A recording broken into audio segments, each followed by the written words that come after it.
Que história é essa do Cuca? O futuro dele está definido ou não? Ele deu até uma entrevista interessante à Gazeta dello Sport, a gente falou em vários assuntos, falou até em, de repente, passar um tempo lá no Napoli com o Sarri, que ele gosta muito do trabalho, e fazer um estágio na Itália. É isso, Nicola? Estudar um pouquinho, não sei se dá para chamar de ano sabático, mas rever conceitos, aprender um pouquinho, acompanhar o dia a dia do futebol italiano, que é extremamente tático.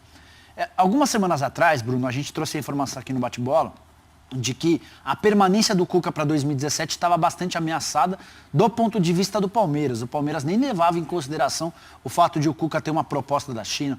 O Palmeiras refletia sobre a possibilidade ou não de manter o Cuca. E aí, na oportunidade, eu falei que o Cuca gerava uma série de problemas internos. O Cuca brigou com o presidente Paulo Nobre, o Cuca brigou com o Alexandre Matos, causou alguns problemas com a comissão técnica e discutiu com vários jogadores do Palmeiras ao longo da temporada. Na oportunidade, o torcedor do Palmeiras ficou bravo, achou que a gente estava querendo causar uma intriga, impedir que o Palmeiras fosse campeão, quando na verdade a informação veio de dentro do Palmeiras. Não foi de cofista, não foi de opositor, foi de alguém muito próximo do Paulo Nobre. O tempo passou, Bruno, e o que dá para dizer é que a relação do Cuca com as pessoas, com a proximidade desse título, ela melhorou. Ontem, inclusive, o Cuca participou de uma pelada, de um jogo, uma brincadeira com outros membros da comissão técnica. Dá para dizer que a relação do Cuca com a comissão melhorou. Dá para dizer que as brigas com os jogadores diminuíram. O Cuca tem discutido e brigado menos com os jogadores nessa reta final de Campeonato Brasileiro. Mas o Palmeiras ainda não se decidiu sobre se permanece com o Cuca para 2017 ou não. Mas espera aí, isso parte do Palmeiras ou parte do Cuca? Do Palmeiras. Do Palmeiras? Estou falando só sobre o ponto de vista do Palmeiras. O Palmeiras, até esse momento, nem procurou o Cuca para discutir uma renovação de contrato, o que soa absurdo. Porque você tem um técnico que, de fato, mudou o Palmeiras, que colocou o Palmeiras no caminho do título do Campeonato Brasileiro e nem o chamou para conversar. A informação que eu tenho é que, se o Palmeiras confirmar o título nesse domingo, o Cuca vai ser chamado para uma conversa na próxima semana. Não dá para dizer que essa conversa é para renovar o contrato, mas essa conversa é para tentar entender o que o Cuca pensa em relação a 2017, o que o Palmeiras pensa em relação à permanência do Cuca para 2017. Esses vários atritos ao longo do ano são a única coisa que justifica o fato de o Palmeiras não ter renovado o contrato de alguém que, dentro de campo, no aspecto esportivo, vai muito bem. Por onde o Cuca passou e não teve atrito?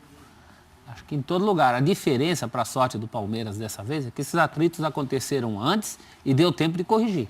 Atritos com a diretoria, atritos especificamente com o Dudu, que se resolveu lá com a história da faixa de capitão de uma maneira muito inteligente, na minha opinião, da parte do Cuca. Acho que ele tem evoluído nesse sentido. Mas, na verdade, os dois lados nessa história, quer dizer, enquanto a diretoria não chama para renovar, por outro lado, o Cuca andou falando também de China, agora fala de Itália. É que a proposta da China morreu, viu, Celso? Não tem mais. Desde que o Cuca chegou, ele falava, acabando o final do ano eu vou para a China, acabando o final do ano eu vou para a China. E essa história da China acabou não se confirmando. Talvez por isso agora ele esteja tentando emplacar a Itália. De qualquer forma, é uma coisa curiosa, né? Que é um trabalho, é um casamento que deu certo, na prática é um casamento que deu certo, que vai dar em título brasileiro, por parte de um técnico que prometeu o título brasileiro ainda durante o Paulista e está cumprindo. Né? Uma coisa, na história do futebol brasileiro, isso é meio raro. Isso entra para a história, os técnicos que prometem e cumprem. E, no entanto, parece que os dois lados têm senões para a continuidade desse casamento. É muito peculiar essa situação do Cuca. E daqui a pouco só o Santos, em São Paulo, vai ter técnico mesmo, né? Porque os outros estão meio... O que você pensa, Maurício? Vai ser uma pena se Palmeiras e Cuca não chegarem a um acordo para que esse trabalho tenha prosseguimento, né? Foi um trabalho muito bem feito, um trabalho também que vem acompanhado de uma boa gestão fora do campo, que vai ter uma continuidade na presidência, e o Palmeiras ainda tem muito a conquistar, né? Acho que essa foi uma primeira conquista que veio até rápido demais. Eu não esperava que esse ano fosse já dar os resultados que deram. O Palmeiras nadou de braçada nesse brasileiro, chega tranquilo para conquistar o título.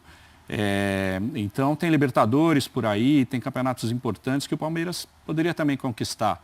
Com esse comando que deu certo. Aí vai um pouco da relação que o Cuca tem até com o próximo presidente também. Eu lamento se ele sair. Agora, acho também interessante, e até torço para que seja verdade esse desejo de fazer um estágio lá fora. Acho que isso é muito legal. revelam um amadurecimento do Cuca, né? Esses títulos, título da Libertadores e agora esse virtual título brasileiro, transformaram, o Cuca subiu de patamar, né? Hoje está no topo dos treinadores brasileiros, né? E isso acho que trouxe também uma maturidade para ele. E a humildade é um sinal de uma maturidade. Dizer, olha, eu ainda tenho que aprender. Claro. Eu poderia dar um tempo e estudar lá fora. Coisa que a gente não vê em outros treinadores, daqui a pouco a gente vai ver, né? O primeiro clube brasileiro aí atrás do Guerra foi o Santos, na metade do ano. Só que o Atlético Nacional foi para a semifinal da Libertadores e o Guerra ficou. O Santos voltou a conversar com o Atlético Nacional, foi quando o Palmeiras, através do Alexandre Matos, foi até a Colômbia e acertou o valor da compra, 3 milhões de dólares. O Santos oferecia 1,5 milhão de dólares por um jogador de 31 anos de idade. Venezuelano, atua no Atlético Nacional. O Palmeiras também já acertou salários, mas não consolidou o negócio, não confirmou o negócio. Até porque o Palmeiras ainda não definiu as situações de Alexandre Matos e Cícero de Souza. O Matos e o Souza são os diretores executivos, são os caras que fazem esse tipo de negociação. Isso deve acontecer, a renovação do contrato do Matos e do Souza deve acontecer na semana que vem. Eles devem ser chamados pelo novo presidente, Maurício Gagliotti, que será eleito no próximo sábado. E a partir daí discute-se a renovação de contrato. E aí o Alexandre Matos ou o Cícero, um dos dois, vai confirmar o negócio, a compra do Guerra. O Santos soube desse acerto verbal entre Palmeiras e Guerra. E decidiu mandar um representante à Colômbia para tentar recuperar o negócio. E aí uma curiosidade, o representante não conseguiu embarcar porque não tinha onde ficar em Medellín, Bruno. O Guns N' Roses está fazendo uma turnê por Medellín e todos os hotéis da cidade estavam ocupados. Esse representante santista deve conseguir embarcar apenas no sábado, com a esperança de ainda reverter essa negociação. O que esse representante vai usar de argumento para o Guerra é que no Santos ele vai jogar e vai ser titular. No Palmeiras ele vai concorrer com um elenco extremamente competitivo, onde ele pode ser só mais um.